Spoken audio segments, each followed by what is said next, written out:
at Memphis. And I would like to welcome all of you back to our movie club discussions on the film Tonight is about Born to Be, directed by Tania Cypriano.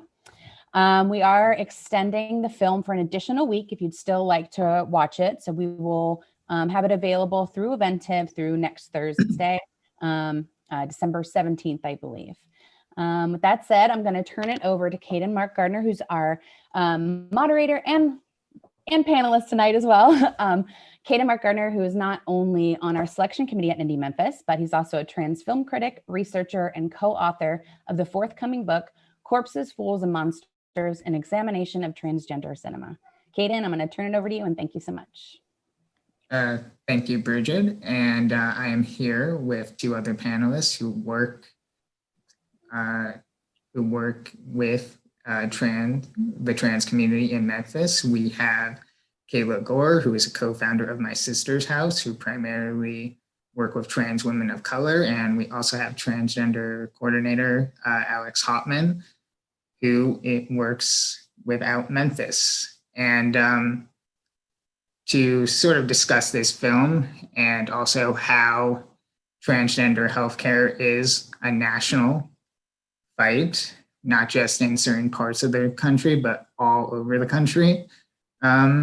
I just want to discuss this documentary and your reaction to the film, and also how you see the sort of experiences on screen, as well as what you guys are doing locally in Memphis with the trans community. So I just want to ask both of you, what was your reaction to the film?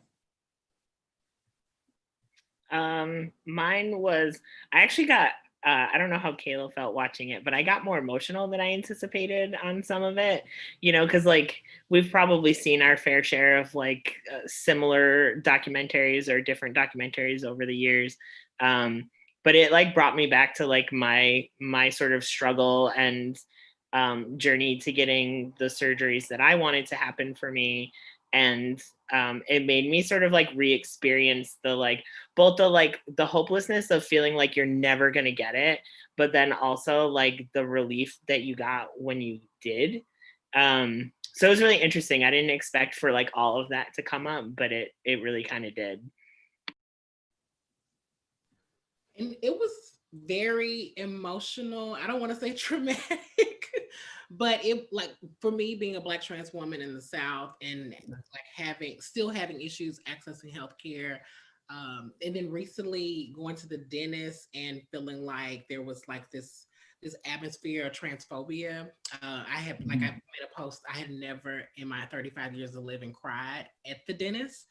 Maybe prior to coming to the dentist, but never at the dentist. And it was, it made everything more realer for me. So I know what it'll do for folks who are not trans, who want to be empathetic to like the plight that we have for liberation. So it was very emotional for me to watch it, and I didn't watch it alone. I watched it with a group of folks, and I think it resonated with a lot of folks, like our experiences still not being able to like fully access transition-related healthcare. Yeah, and we sort of see how even in New York, you sort of have the expectation of a quote unquote progressive, liberal-minded sort of city, and you sort of see Dr. Ting sort of note that when he suggested opening it up to have a sort of trans surgery clinic, he got a lot of pushback, and he was like the only person in Mount Sinai who was willing to do it. And there was a lot of hostility towards that, even though, as we see, the sort of demand is like really overwhelming as he sort of gets this clinic going. I don't, if either of you would rather not share any sort of personal experiences, like I also have my own personal experiences going through the medical field, and sort of seeing how you sort of see these people's stories of various backgrounds, whether they were Black, white, or grew up poor, grew up middle class, or found themselves having to make a lot of sacrifices, there is something very highly resonating in each of their stories. So have you actually sort of been interested in actually watching sort of the sort of trans medical stories on screen at all? Or do you think this is more sort of necessary as sort of seeing it and having other people see it? I definitely think it's necessary. Caden, I think that this is a story that I've been talking about with folks, like with media. And it's funny how it relates back to like my old employment at OUTMemphis and the Transgender Memphis and that guide. And a lot of times I tell people about that guide because that has gotten me like a lot of opportunities to work with other people nationally with guides similar to it. That's basically what this movie is about. It's showcasing people who are courageous enough to have their entity put in a guide that is specifically for our community. And I say courageous because it's in the South, that's a courageous thing to do because people will literally, like try and shut your business down because you're serving a certain population or because you're not serving a certain population. So I believe that all of those folks are very courageous. And toward my third year at OUTMemphis, I noticed that a lot of providers were literally setting up meetings with me to say, hey, we want to be in this guide. We've heard about it. And that's what this movie is showcasing, like the triumphs, like the pathway that it took them to get to the affirming stage where other doctors wanted to be a part of this program. Yeah, and I think another piece that they touched on in the film was that there's not a lot of like specialized training, or like a lot of people either can't find it, don't want to find it. And it's not just something that's routinely taught in medical school, whether you're talking about like hormone treatments for trans folks, or you're talking about like, when you do like your surgical whatever's rotations or whatnot. And it's just like, I think another thing that he kind of touched upon was like, why isn't this taught more to people? Because I think, if more doctors and surgeons were taught some of these, at least like the basics in medical school, like then it wouldn't be such a like scary, intimidating things. Cause like hormone therapy is not a super like for the average patient, it doesn't have to be super complex. And the information is there. And a lot of doctors just like don't want to put the effort into, learning how to treat people. And, and somewhat too, like you do hear still stories of surgeons who will be like, yeah, I do trans surgeries, but they don't educate themselves properly and the results are damaging or not good. And so it's like there does need to be, I think, more opportunity for medical providers to learn how to treat trans folks. And because I think that will also sort of like destigmatize or demystify how to treat us, which is it's not really that huge of a thing.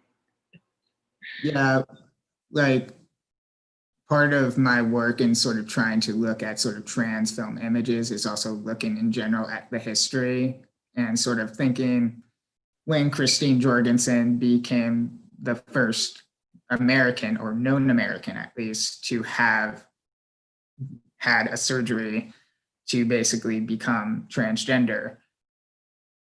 After that, it gets a little muddy because, again, you did have physicians who did do the surgeries, but they did it in secret or they didn't want to be publicized.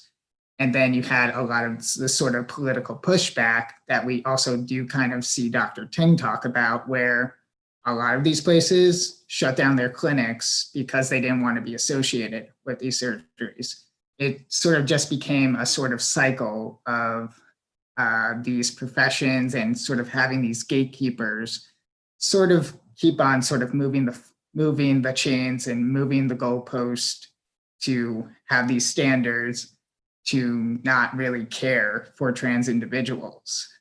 And it sort of becomes, but I actually would say at this point now that we have sort of the internet and how a lot of these sort of visibility is a little more broadened, and how people are sort of forming these communities of sort of knowing what doctor to go to, what clinic to go to.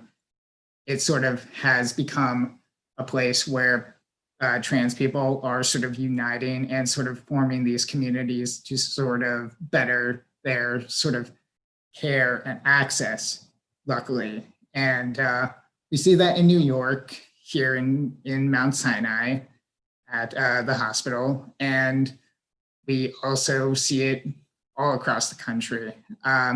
So I'm actually interested in sort of learning more about both of your work with OUTMemphis and locally in Memphis dealing with providers. If either one of you would want to talk a little more about that. Sure. So I can talk about some of the work that we're doing here at my sister's house that we have planned going forward with UT, University of Tennessee, their Health Sciences Center. They have reached out to us with like such grace and generosity as far as their students go, because they want their students to have that knowledge and the education of being able to, do internships working with the trans population, because it's not being taught currently at the school. Like there's no curriculum that's specifically designed to teach folks about us. And we're not very different from cisgender folks in that sense either. But it's kind of like when we teach people Trans 101 and we tell them about, visual cues. Those are the cues that students need in school, are those curriculums, those classes that, distinctively say, this is for, learning about the transgender population and providing care to these folks. And I think it's really generative that they're providing this unique internship to help us with cultivating different harm reduction tools that are by and for trans folks. They're willing to help teach, our community how to teach others about harm reduction in a sense that it resonates more when it's coming from someone who has the same lived experiences as you versus someone who comes from a different, race or class. We want to be able to empower our community to take the reins, because I can go into a medical provider's office and I can navigate that process even if they don't know how to actually treat me. I know what, pieces of information to give them, what links to share with them that are reputable. But that doesn't mean my community knows how to do those same things. And we want to be able to, build people up to be able to be their own advocates, as well as advocates for their friends, and build their friends up. So like it's a unique partnership. And I think that it's going to do more than what we intend for it to do here at my sister's house, here in Memphis, but what it's going to do for the students to be able to have that hands-on experience with the trans community. Do you have anything to add to that, Alex? I just moved here in January, so I'm still kind of learning the lay of the land. Kayla is definitely like way ahead of me on that. Has done a lot of work in that area, so like also kudos. But like more what I'm hearing, and like, so I had to get a doctor when I came down here too, and I kind of like, I think I struck out on my first one. I was not like, I'm gonna milk my refills out of that, and then I'm gonna like move on. But like, that's what we got to do sometimes, like the doctor said some like things to me that I was just like, I don't really want to hear that. Like, that's my biggest thing, is the doctors that are like, even who claim to be willing or are willing to treat the trans community, they don't have that education where I think they really build up, a lot of them, because this is not the first time I've had this happen to me, even in New York, progressive, New York, doctors say like really odd things on like the sort of like microaggression of like, for me, like I'm 5'8", I have facial hair. So like, at least until I start talking and, telling people my story, or they hear my voice, because I still get manned on the phone a lot. I get all the time like, oh, if I wasn't looking at your chart, I wouldn't know. And I was like, I know you think you're paying me a compliment, but it's like really uncomfortable. And then they'll also say things like, you look really good, not like some of the other trans people I see, because, you know, like some of the other folks, like it didn't work as well for them or something like that. And I was like, first of all, you're talking about my friends. You're talking about the people who sent me to your office, right? You know, like, and that's another thing. It's like the trans community, I think even more so, like the queer community in general, but especially the trans community, like it's all about like the whisper line, you know what I mean? Like, it's all about, it's all about, you know, and what you were saying before of like, you know, everyone would flock to this one clinic. It's like, well, if Kayla tells me to go to this doctor, and then I'm going to tell my friend to go to that doctor. And yeah, next thing you know, you have a trans clinic, but it's like, where else are we supposed to go? You know?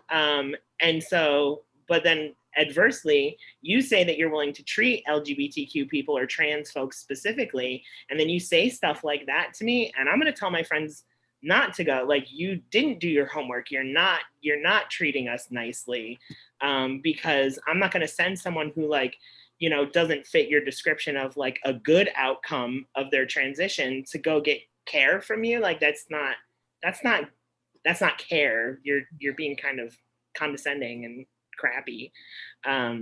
Yeah, I think it's a lot of stuff like that you run into. Like, I've been lucky that I haven't run into like a really hostile interaction in like a medical office or something like that, except for like front desk people, but who are like, but they're the gatekeepers, you know?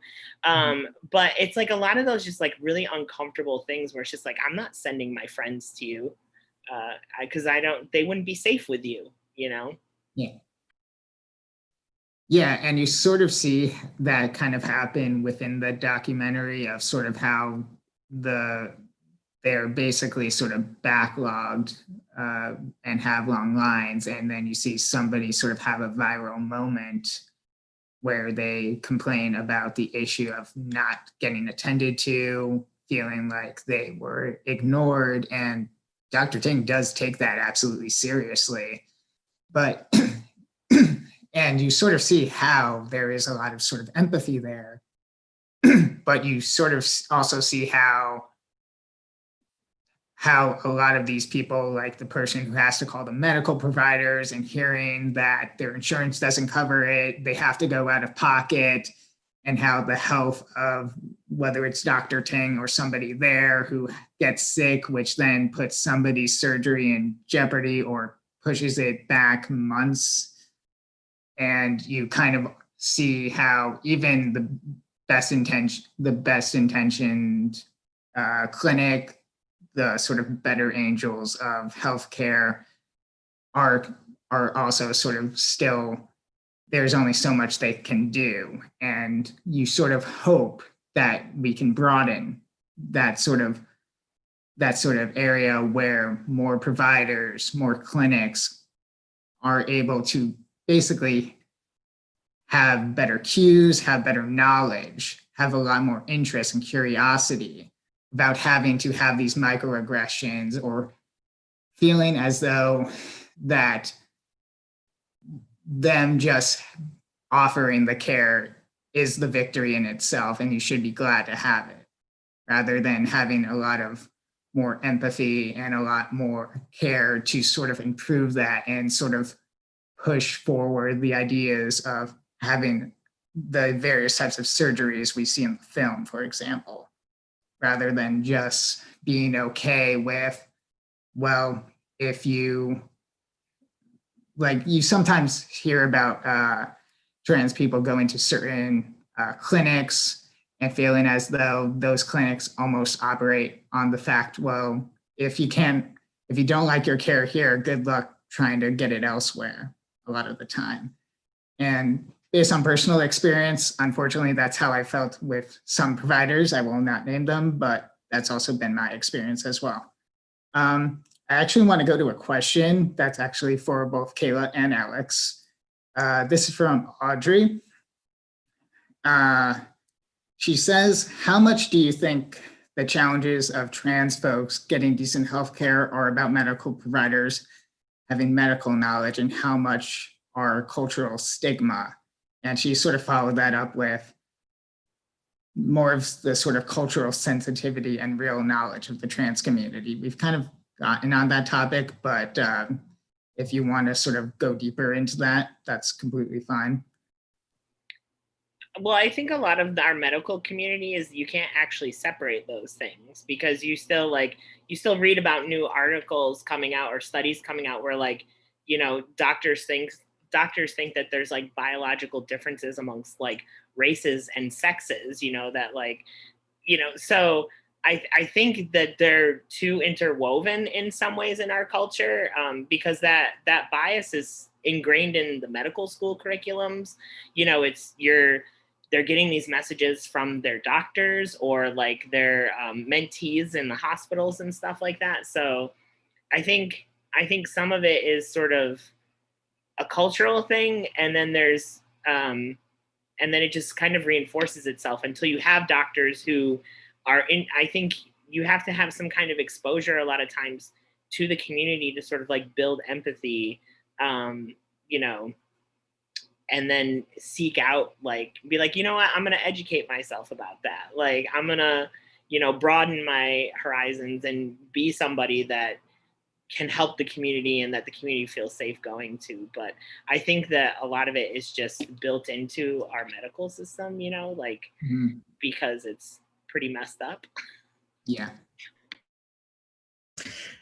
Yeah. So we did touch on this a little bit when I was speaking about like the internship with UT and how like it's going to do more than what we intended to do. And I think that's what it's going to do. It's going to break down some of those cultural like not differences, but barriers or differences, cultural differences. Yeah. I think that it'll help folks in the early stages where they're still learning and they're not actually out in the field to be able to understand like how Black and brown trans folks experience life, how we understand medicine, how we understand like the communication between our doctor or our providers, and how the information translates, which is why we're trying to get like, why we're heading to the point where we're taking the knowledge that they've received throughout, you know, 12 years of schooling, and trying to basically cram it into like a 6-month curriculum for folks to be able to understand what's happening when they go to the doctor. And then Alex, like when you said the front end staff, I'm like, oh, that's like, they have a high turnover.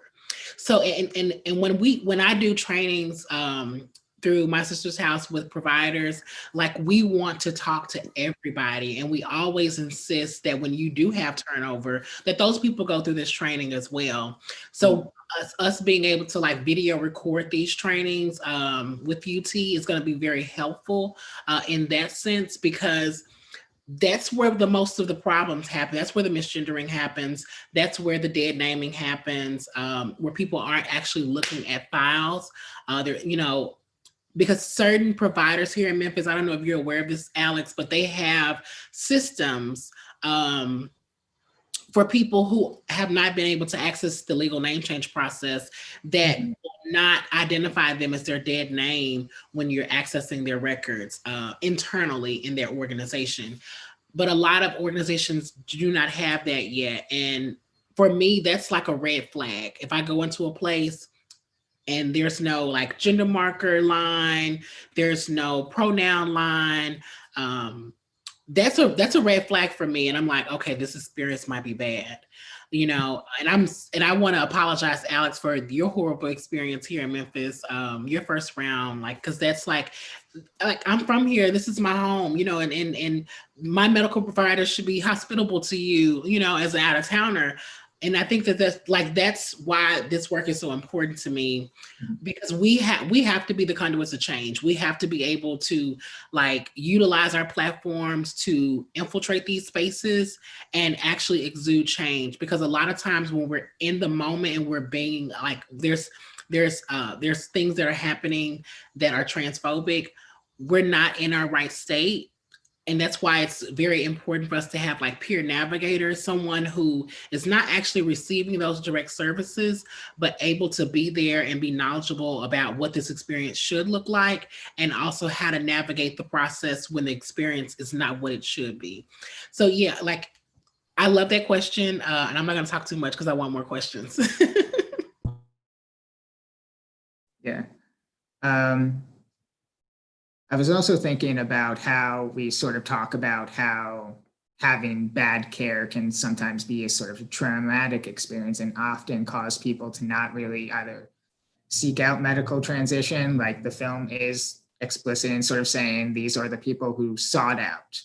Now, there are people who are trans who might not seek out the various sort of medical transitions we see on screen, but other times people might not seek that out because of the sort of red tape that you mentioned of sort of being an issue, or not being insured, or really just having a terrible experience meeting with people in the medical field regarding these matters who are not educated, or they come from a culture or a home that unfortunately are ignorant on these issues and don't want to educate themselves.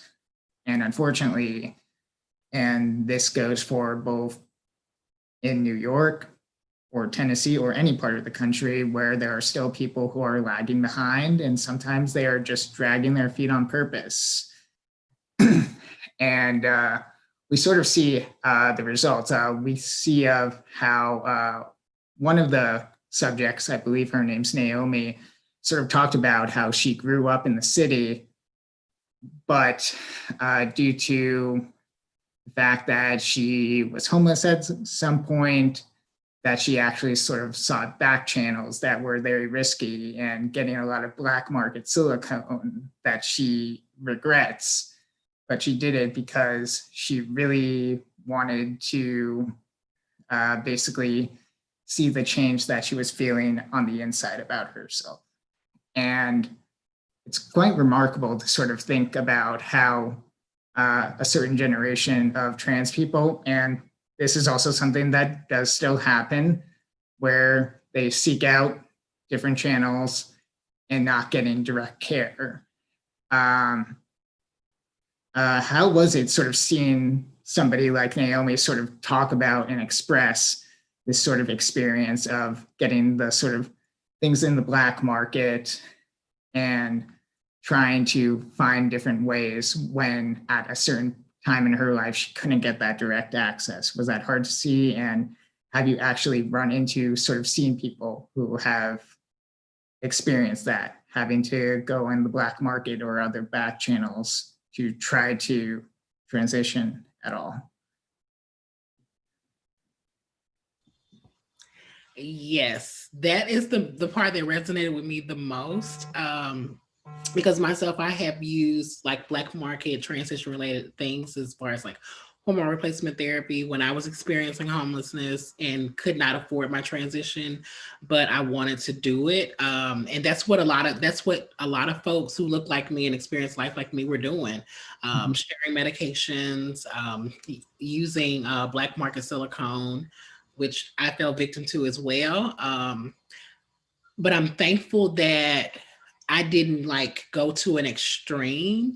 Like I experienced it once and I was like, that was painful. That was like, I don't think that was sanitary. And I was like, and my friend who actually went with me, like literally passed out during one of the procedures. Oh, wow. So that's like the red flag for me. That kind of saved me a lot of like, probably a lot of pain and anguish throughout life, because I know a lot of folks who utilize black market silicone and they've had multiple procedures and now they're experiencing health conditions. They're experiencing depression because their bodies are deformed now. But there aren't a lot of advocates out there who are talking about these things. So it's a continual process. And what we call it is microwaving your transition. But for folks who are in the South and not in more progressive states like California or New York, where there are clinics that actually do these affirming surgeries and that the state is actually going to cover the cost. That's a reality for us, and it's going to continue to be a reality until these affirming surgeries are accessible to folks in the South. And people are going to continue to die. People are going to go to jail because it's illegal. And people's transitions are going to be harshly affected because I had to have the silicone removed prior to having certain surgeries. That was an extra cost that I could have not had to incur had I had access or felt like there was this possibility of access. And I'll say, to speak to what it looks like to actually have access for breast augmentation, for instance, that's a thing that a lot of people are being able to access here in Memphis lately. So people aren't getting silicone injections in their breast area. They're more so getting them in their lower region, which is still as damaging health-wise, and it's still as risky, to risk, their lives to be who they want to be, to be recognized the way they want to be recognized. And in a sense, I'm like, I can't fault people for taking these routes, but I can educate them on what these routes will do. And I think that like this showcases like what happens when you utilize Black market options versus taking the time and being patient, and sometimes having to save and go without to be able to access your transition in a healthy, generative way. So that was the part that resonated with me the most, because I've lost friends who decided they were going to, get their hips a little wider or make their butt protrude a little more or have higher cheekbones. This showcases a lot that people really do not see about the community. And I'm so glad that someone thought enough to actually do this. My concern right now is like the masses need to see this because these are everyday experiences of trans folks that we don't hear about. We hear about, a lot of the violence, but we don't hear about the nit-grit when it comes to healthcare and the lack of access. Yeah. Did you have anything to add to that, Alex? Triumphs, because this is a triumph. Right. I would love like more positives, like two positives for every negative, please. That's why I don't watch a lot of movies about trans stories anymore, because I'm just like, it's probably not going to make me feel very good. I'll skip it. I'm not mentally prepared. But yeah, I've heard, I personally, being in New York, things are, the climate's a little different. And also I grew up in a whiter community, so the struggles are different. But, I also grew up in a community where, you need health insurance to, like, considering half of this stuff out of pocket is almost impossible. You know what I mean? Like, it's not going to happen. And that's why folks feel the need to do things like that, because it's not even that it's an option. For some people, it's their only option, or, only viable option that they see. It's really hard to be like, 10 years from now, it'd be like, well, what if you can't think that far ahead sometimes, like the world's not that long to you sometimes. But, I definitely had like a network of friends being like, I'm in between jobs. I either don't have the money or I have a gap in my insurance. Like, who's got some extra tea sitting around? Can I borrow a shot or two? I definitely kind of like loaned and took back, and be like, okay, get me when you're, next month when you can afford your tea if you don't have insurance, or like your job kicks in, like, just get me a shot back, or like, I've got extra clean syringes and needles. So, here for your shot, so there's a lot of that. But I'm fortunate enough that was the extent of what I had to do. But I definitely had to do it and be like, when my insurance didn't cover my hormones, be like, well, I don't have $120 right now. Can someone lend me a shot? Because I didn't have my hysterectomy yet. And I was terrified of, if my hormones, were out of whack, that like, I, get my period again or something. And like, to me, that was like the worst thing I could think of having to go through. So I would have done almost anything to stop that from happening, so. Yeah, speaking from personal experience, like the sort of ways we have to sort of mentally think like maybe not think 10 years ahead, but think sort of bigger picture. Maybe if I hold this job that has health insurance, even though I might not like it, maybe work with people that I don't necessarily think are trans positive, I can still save and perhaps ultimately be able to afford a surgery, or maybe have a healthcare provider that can provide me this. Sort of doing a lot of the sort of mental calculations that not many cisgender people would even think about as far as being able to get the surgeries. I remember when I was first coming to terms when I was in college, sort of thinking, oh boy, what do I have to do as far as being able to have the security to get there? Or do I have to do this out of pocket? Do I have to go to the Susan's Place message board to sort of see how people can get this access without having insurance? And it's sort of, while my difficulties aren't sort of the same as, say, Black trans women of color have, or how certain rural communities or places in the South have, it can be kind of wild to sort of think about, in looking back, the sort of ways of what I had to do to sort of get to this point, and sort of feel like I had the stability to sort of go through with my medical transition in the first place. Okay, so we have another question. Are there any especially pressing issues you see for seniors in the trans community?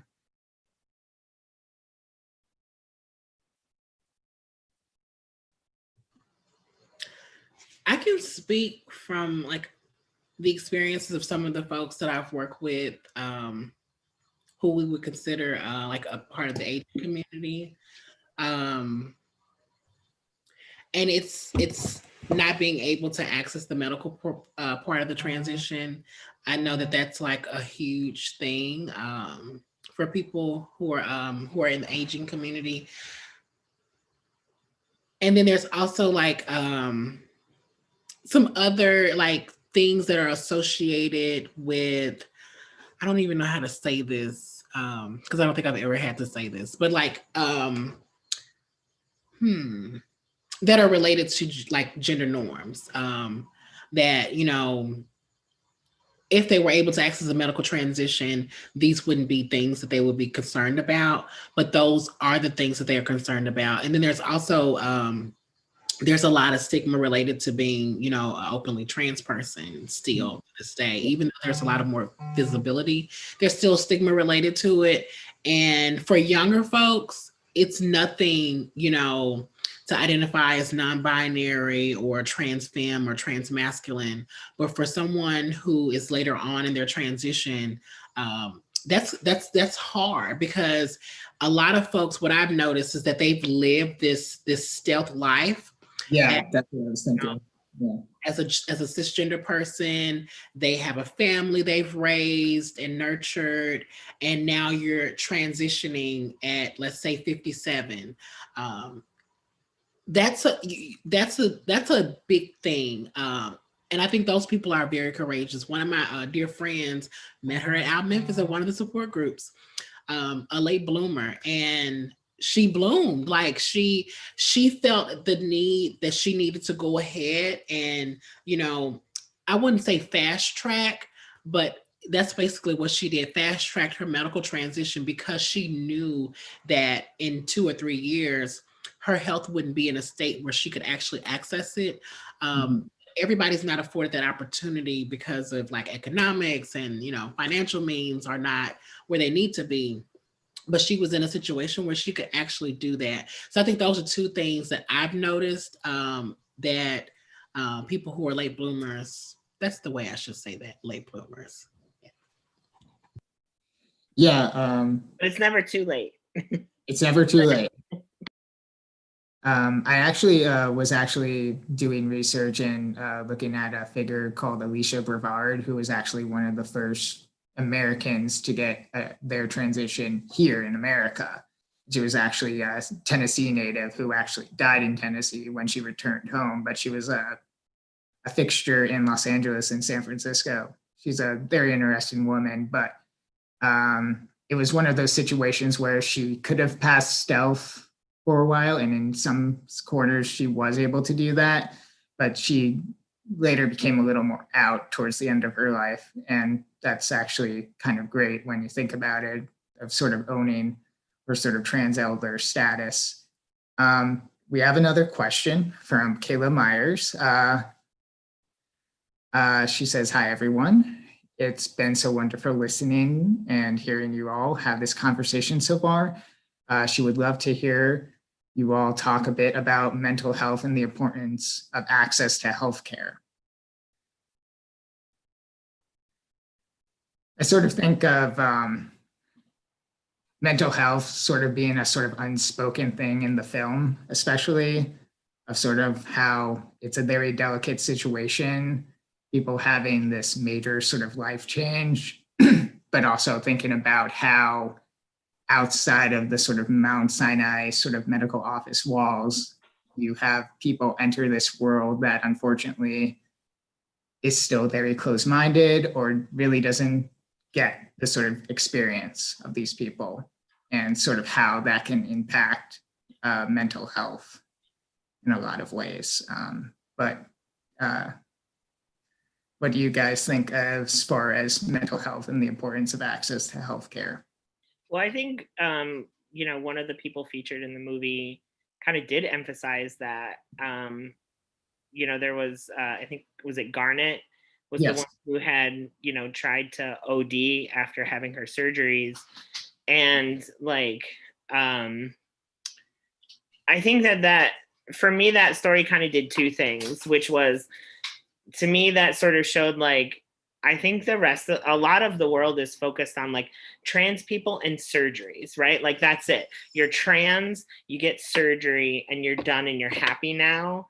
But it's a lot more complex than that. And you're dealing with a lot more things than just like your body.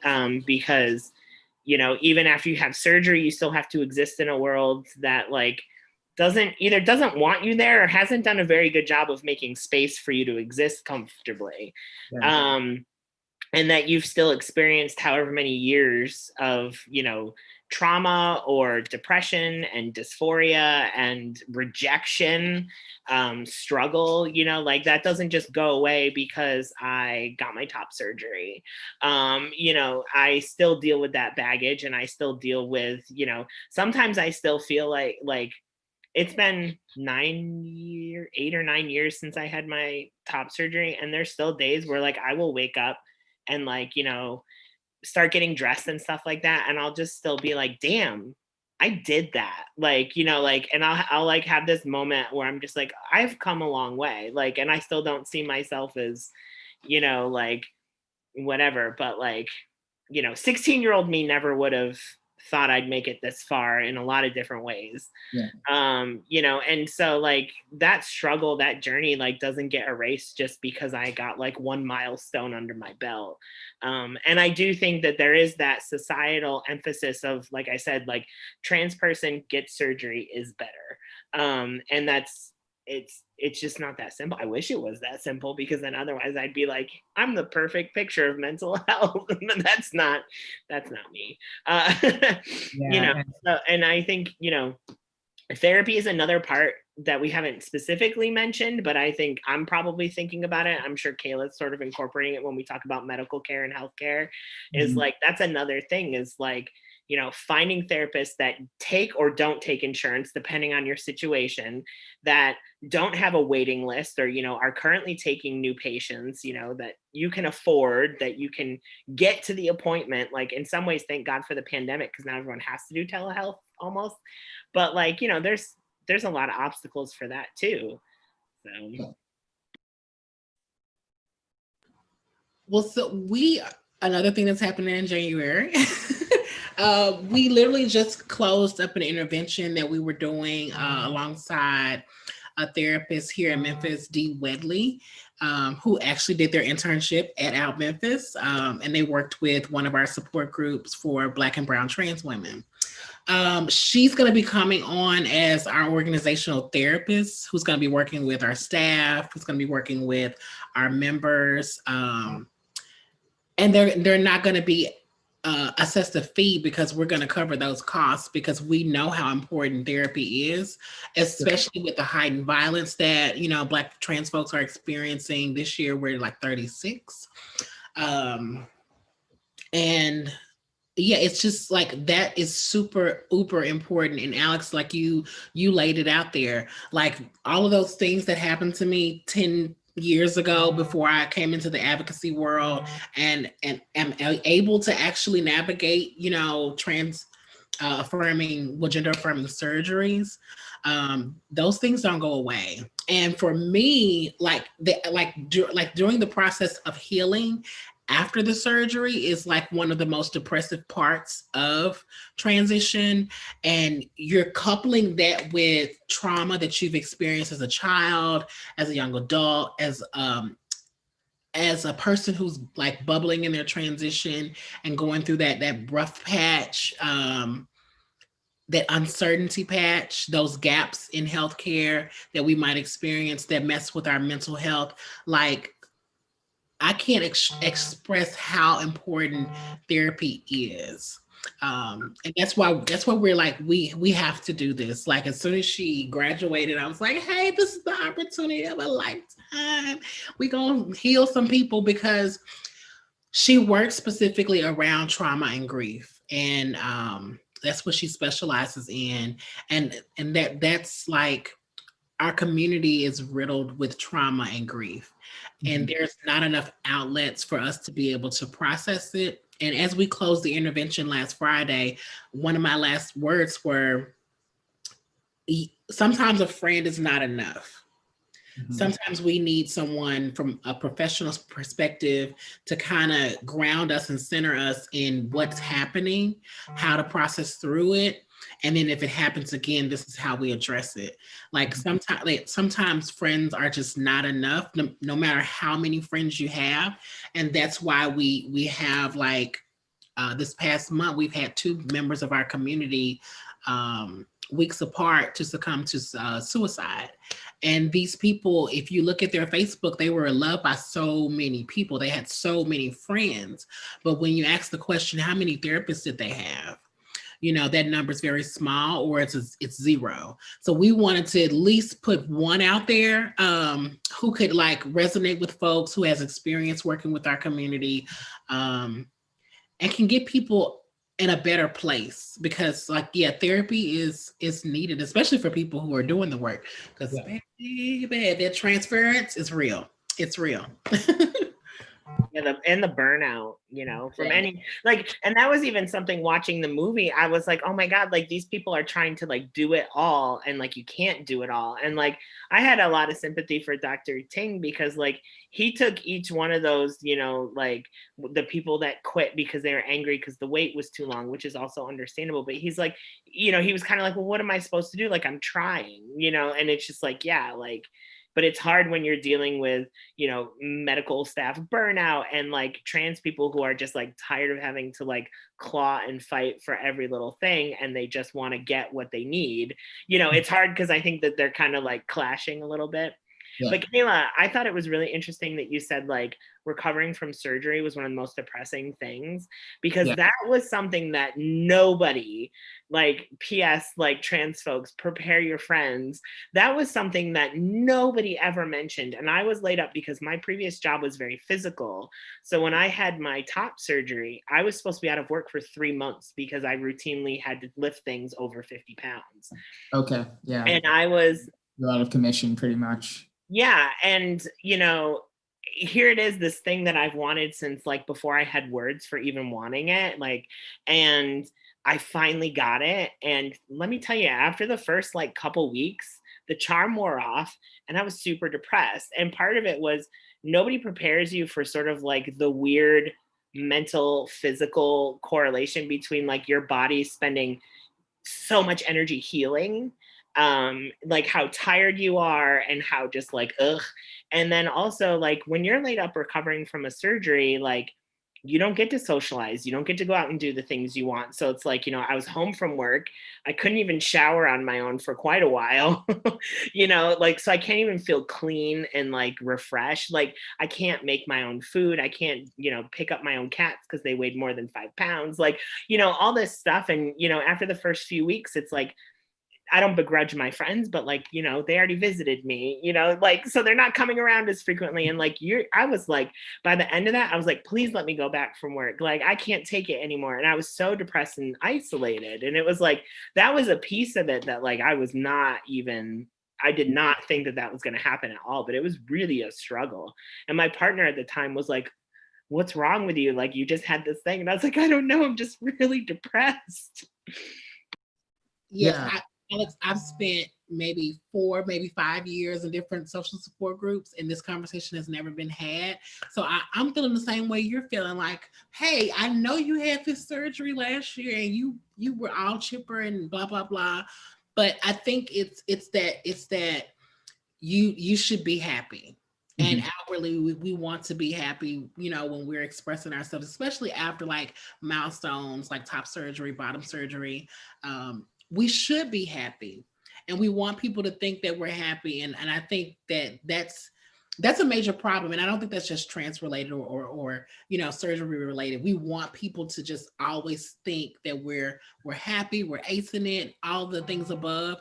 But in all actuality, like that is a major thing, and it happens a lot. That's why when my friends have surgeries, I'm sending them a care package, I'm calling extra, I'm texting extra.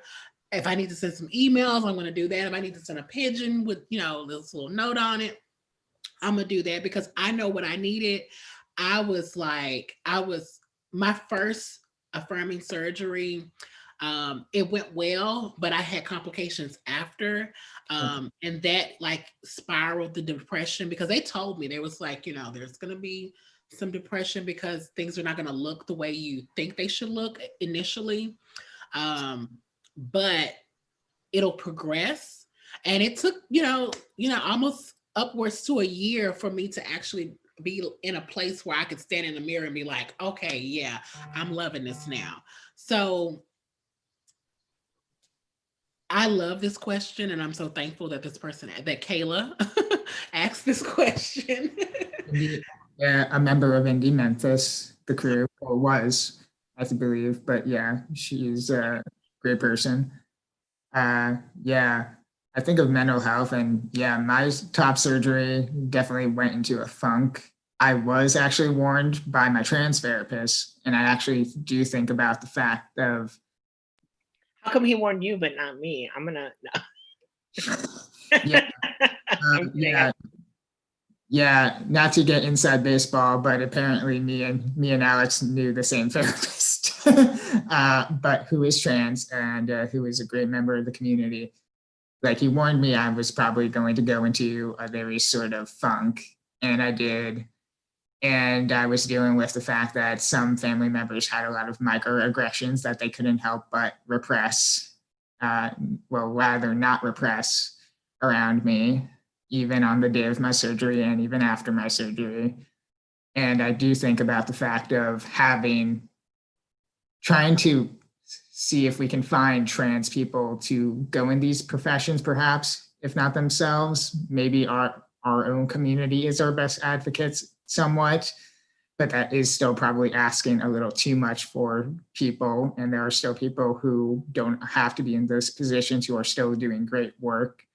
I believe there was Zill Goldstein, who is one of the people there at Mount Sinai who is trans and is seen as a very good, positive presence there at Mount Sinai. And you sort of hope moving forward that, and I have heard that Dr. Ting is trying to recruit people from the trans community to sort of work at his clinic. I don't know if that's confirmed or anything, but I have heard some things. So I do wonder if going forward that perhaps the future we see is more people in the fields, but that can also include mental health. It can also include other fields, because having the sort of mental and health security can be tied to housing security, food security, so many other factors that do inform and impact our mental health and our physical health as well. And there's also something, Kayla, was there some sort of lawsuit that you were taking part in recently with the state of Tennessee or something local? Yes, it's Gore versus Lee. Oh, wow. Very formal. Anytime he's come to the city of Memphis, he never stopped by my sister's house, and I'm a little bothered. I'm always like peeking out the window, like, I know he done rolled past here. He want to see me, but no, he don't want to see me. Yeah, it's about the birth certificate law that prevents us from being able to change our gender marker. And it's funny. So maybe 3 years ago, I was a part of this email chain where I think it was headed up by HIV Law and Policy, and there were folks who had successes in changing the laws in their states, their localities. And I just, was like, hey, I'm bored. I ain't got nothing to do. Let me hit this chain up with this crazy question and ask for some help and advice around the process that it would take to actually do this here in Tennessee. And then a couple of years later, some folks reached out and was like, hey, we heard you was asking about this thing. And this is actually when Trump first got elected. Okay. And they gave OUTMemphis some money to do passports for folks, because that was like the thing. Everybody was trying to hurry up and get their passports because the policy could change at any time. And we were doing like name changes, gender marker changes, and passports. And that led to like more conversations about this whole lawsuit that's going forward. Myself personally, I'm hoping that it stays here in Tennessee, and that we can resolve things here and not go to a federal level, because like my anxiety is already high here on this local level. Yeah. So I can imagine. I always think about Gavin Graham. Like, I'm not trying to be Gavin Graham. I don't even know if he wanted to be Gavin Graham when he said it. I don't know if he thought it was going to get that crazy. Right. But a lot of people are expecting it to like go to that level. I'm here for it, because I know what it means for folks to be able to actually do this. I've had folks to reach out to me who don't live here in the state of Tennessee anymore, but they were born here, and they're always checking up on the case to see where we are in the processing. And I'm just excited that I have the opportunity to represent our community in such a pivotal case. And it's amazing. Yeah, I remember the process of getting my gender marker changed, and sort of how that sort of starts the sort of chain reaction, and how easy it is to sort of not have to go into all these different spaces and institutions and not feel this sort of sense of anxiety because everything got changed and everything linked to it can now sort of move forward smoothly. And I think that's great that you're involved in that case. I tell people all the time, like, it changes the trajectory of people's lives, just being able to access the legal name change and gender marker process. And I've seen it with my own eyes personally, like what it has done for folks who people had counted out, like literally checked them off the list and were like, nothing will amount there. And these folks are like literally, they're baddies now. They're doing great work. They're in the employment field. Some of them have re-entered higher education. Like, it changes the whole outlook on a person's life. It did it for me. And I was like literally already on the stair step to doing some crazy stuff that people think is phenomenal. But it's an undescribable feeling. It's definitely a milestone, as Alex would say. And once we get to this point, like there'll be nothing holding a lot of folks back, because right now that keeps a lot of folks from accessing certain things where they have to present their birth certificate as a form of identification, because some people will think that something's fraudulent, and it makes the process a little longer and sometimes traumatic. Mhm. So I would say at this point, we've gone an hour, so that's great. I love this conversation. I loved hearing all your stories here. And let's wrap this up. I would love to hear both of you plug your respective organizations and any websites, any way people who are watching this right now can have access and be able to follow both of you.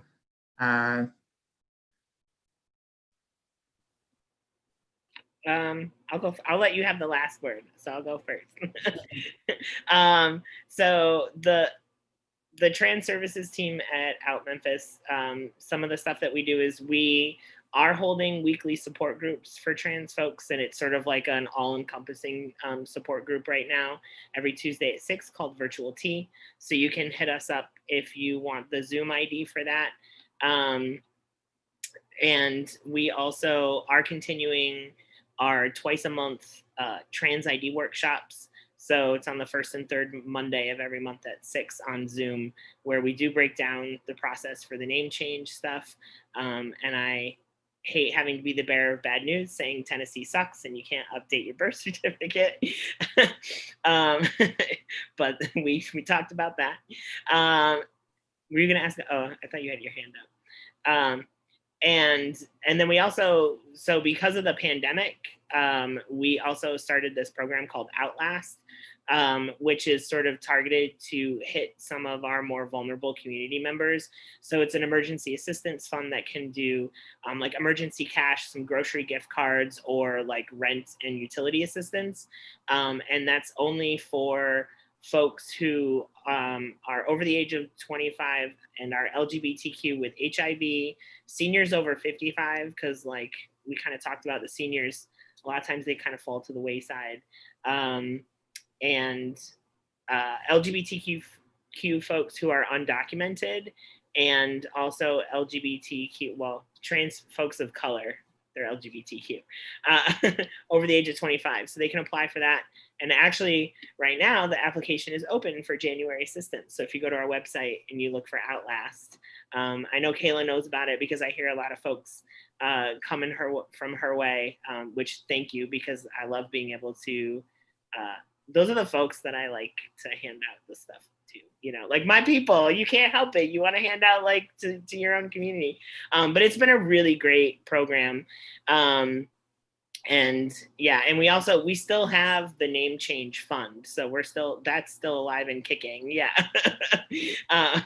So it's really funny. It's like, Kayla's like, I did that. I started that. And I'm like, we're keeping it going. So we're doing a bunch of stuff, and the Trans Best of Memphis is still happening too. So that's still a resource. And you can always email me if I miss something or you have questions.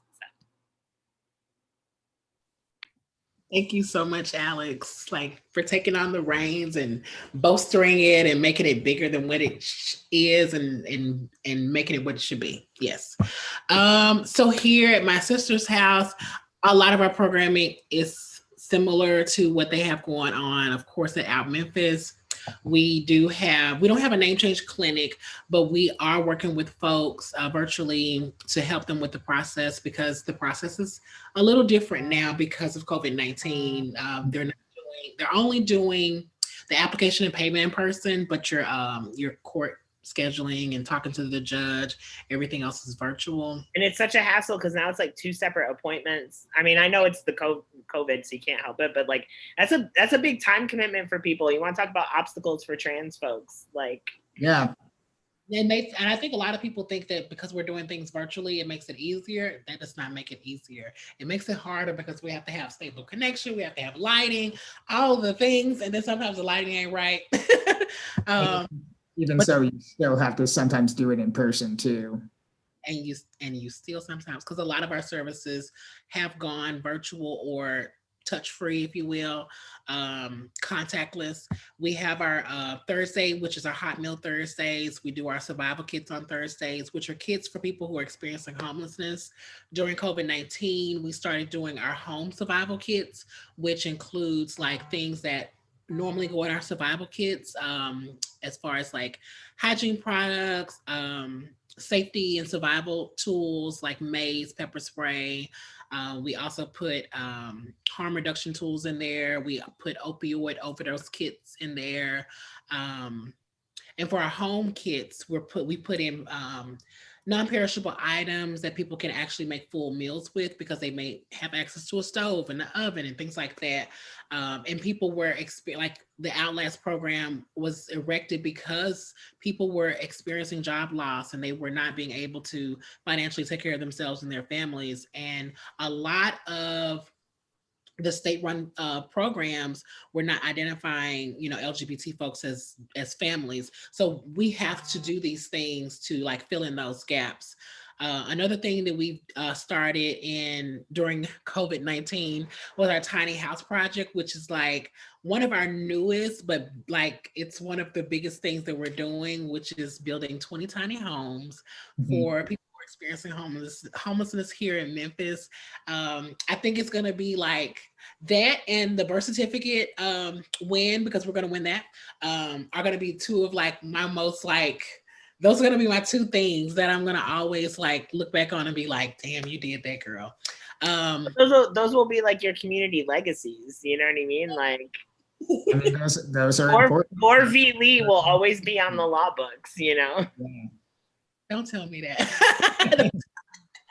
But yeah, not to add pressure. Okay, because that is a lot of pressure. Like having people DM me all the time about it, because that lets me know like this is a pivotal thing, and it governs like how I live my life and how I share myself with people. Because like the community is like relying on me to make sure that I take this to the finish line. The Gore versus Lee, as well as the Tiny House Project, which, oh wow, it's overwhelming in a good way, because I'm not a community developer, or so I thought I wasn't a community developer, but now I am. I'm developing houses. And no one would have thought this 5 years ago or 10 years ago or 15 years ago that this would be what I'm doing and what I'm partaking alongside my co-founder, Eliana Christina Wattall. A few other things that we're doing driver license reinstatements for folks who have court costs and fines, have reinstatement fees they need to be paid, because we see that as two things. One, it helps people who are Black and brown and trans access voter restoration. And it also helps them access economic justice, because a lot of jobs are driving. You can literally, if you have a car, you have insurance, you can basically, afford your transition that way. But the barrier is paying all those high costs and fines. And we've had a generous donor to actually give us money to help with voter restoration. And we're framing it as we're doing driver license reinstatement to get folks in the door. And then we're like, hey, we're going to take you a step further. And get your voter rights restored, because voting is very, very, very important, as we've seen in this most recent election, how significant it is for us to get out and exercise our right, because a lot of people either aren't able to or are not engaged enough to actually want to participate in that process. And I want to say that I know that's not it, but that's like the bulk of what we're doing, and people can reach out. The website's listed there, mshmemphis.org. You can put Kayla Gore in front of that if you want to get in direct contact with me. If you just want to generally reach out to us, you can reach out at info@mshmemphis.org. All of our social media handles are MSH Memphis. So all roads lead to MSH Memphis. And we are still in fundraising mode for our tiny house project. We have a tiny gap to close to actually be able to complete the 20 homes. They're going to cost about $44,000 for 2 homes. We're doing them duplex style. We have a pilot project that's set to start construction hopefully in January if we get approved through our city planning office. And I literally just left there today to sign some documents, and they didn't have any like feedback. So I'm like, and I didn't ask for feedback because I was like, I don't want, if I ask, they're gonna give me some bad news, and today's not gonna be a good day. But today was a great day. It was a busy day. So yeah, like we definitely need people to continue to support us like they have. And we also want them to continue to like be in their own communities, watch movies like this, Born to Be, and then spread that knowledge amongst their other peers, because it takes more than just myself and Alex and Caden to actually, create the world that we want to see. It takes all of us. Mm-hmm. And again, on the sort of chat bar, the OUTMemphis and My Sister's House Memphis are both linked on their websites. And obviously, Kayla did give their social media contacts as well to follow them and definitely support those organizations. And again, just want to reiterate, Born to Be has been extended a week. So if anybody who may have watched or felt like they need to immediately recommend this to somebody, they have another chance through the Indie Memphis virtual cinemas. And my name again is Caden Mark Gardner, and I am only on Instagram. I think one of my great mental health notes was being off Twitter and Facebook. So I am under my book titles, my book title, Corpses, Fools, and Monsters, which is basically me doing both film criticism, transgender film history, and trans history in general, and sometimes just being silly. But again, thank you both for your great work and your great sort of knowledge and experiences that you brought to this Q&A. Thank you for having us. Thank you. And thank you to everyone who tuned in on YouTube and Eventive and on this Zoom chat. Thank you again.